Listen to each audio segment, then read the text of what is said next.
अस्सलाम वालेकुम everyone, this is D2 exercise 5B question number 8 और क्वाड्रेटिक इक्वेशन फंक्शन वाला चैप्टर है।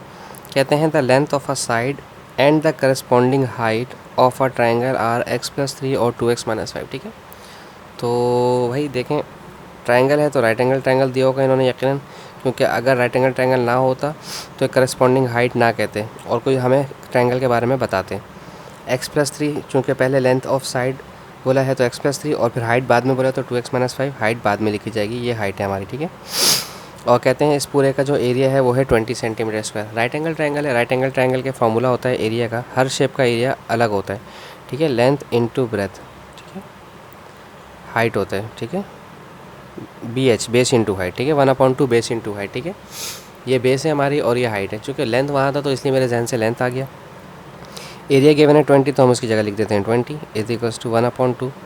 बेस है x+3 तो यहाँ लिखेंगे x+3 और हाइट 2x-5 है तो यहाँ लिखेंगे 2x-5। ठीक है, ये 2 डिवाइड करें, यहाँ जाकर करेगा मल्टीप्लाई तो 2 2 4 हो जाएगा और x+3 और 2x-5 ऐसे आ जाएगा। ठीक है, अच्छा, बहुत सारे बच्चों को ना डबल मल्टीप्लिकेशन के अंदर ना बहुत प्रॉब्लम होती है, तो हमने थोड़ा सा इसके बारे में बुक्स में देखा है तो वो इस तरह से करवाया है। देखें, 2x और -5 यहाँ आ गया, ये वाली साइड 2x-5 ऐसे लिख दिया गैप करके, और x+3 यहाँ लिख दें ऐसे करके, इसका टेबल बना दें।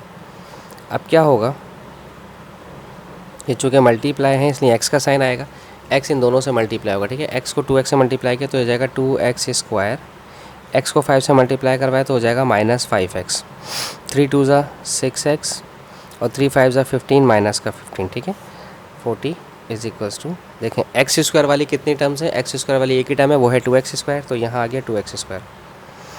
देखें x वाली दो टर्म्स हैं, ये हैं एक 6x और एक 5x है, प्लस माइनस माइनस 6 में से 5 गया तो 1x बचा, 1x लिख दिया, और कांस्टेंट सिर्फ एक ही है तो -15 यहाँ आ गया। ठीक है, अब आप करके देखें तो इसका यही आंसर आएगा, तो हमें ये ज़्यादा इजी लगता है बच्चों को बताने के लिए। ठीक है, ये 40 पॉजिटिव है, वहाँ जाएगा तो नेगेटिव हो जाएगा, 2x² + x -15 और -40। ठीक है, तो ये हो जाएगा 2x² + x और -65 415 55। ठीक है, दो नंबर जिन्हें प्लस करो तो मल्टी, अच्छा नहीं, ये 2 भी है, 255 से कितना होता है 110। ठीक है, अब दो नंबर जिन्हें मल्टीप्लाई करो तो 110 और माइनस करो तो 1 आना चाहिए। ठीक है, ये कांस्टेंट का जो x² का जो कोफिशिएंट होता है वो कांस्टेंट से मल्टीप्लाई होता है। अब हमें चाहिए 110, 110 डिवाइड बाई 2, 55 में से 2 माइनस के तो 1 नहीं आता। अब इसको 3 से चेक करते हैं, 3 से भी नहीं हो रहा, 4 से चेक करते हैं, 4 से फ्रैक्शन आ गया, छोड़ दें। 22 5 10 10 होता है, 22 में से 5 माइनस हो तो 1 नहीं आता, छोड़ दें इसको भी। 6 से फ्रैक्शन आ गया, छोड़ दें। 7 से भी फ्रैक्शन आ गया, 8 से भी फ्रैक्शन आ गया, 9 से भी फ्रैक्शन आ गया। 10 11 10 सा 1 1 0 होता है और 11 में से 10 माइनस हो तो 1 आ जाता है, तो हमारा 11 और 10 फैक्टर बनेगा हमारा। ठीक है, तो मिड टर्म तोड़ने के लिए 2x²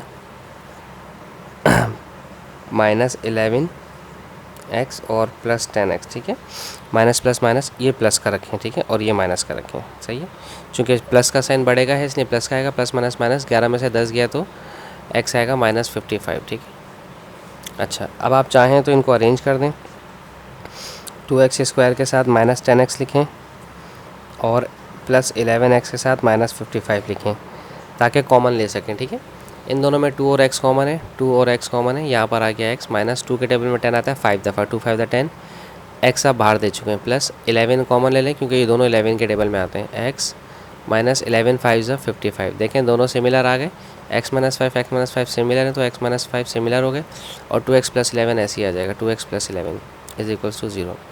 आप जानते हैं अच्छी तरह के जब दो फैक्टर 0 हो जाएँ तो हर फैक्टर को 0 सपोज किया जाता है। ठीक है, 2x + 11 = 0, ये +5 हो जाएगा और ये x = -11/2 हो जाएगा। ठीक है, और ये नेगलेक्ट हो जाएगा क्योंकि लेंथ या हाइट या वैल्यू कभी भी नेगेटिव में नहीं हो सकती, तो आपका आंसर सिर्फ ये आ जाएगा, x = 5 आपका आंसर सपोज किया जाएगा। ठीक है, दिस इज़ इट, होपफुली आपको समझ आया हो। Thank you so much for watching my channel. Allah हाफिज़।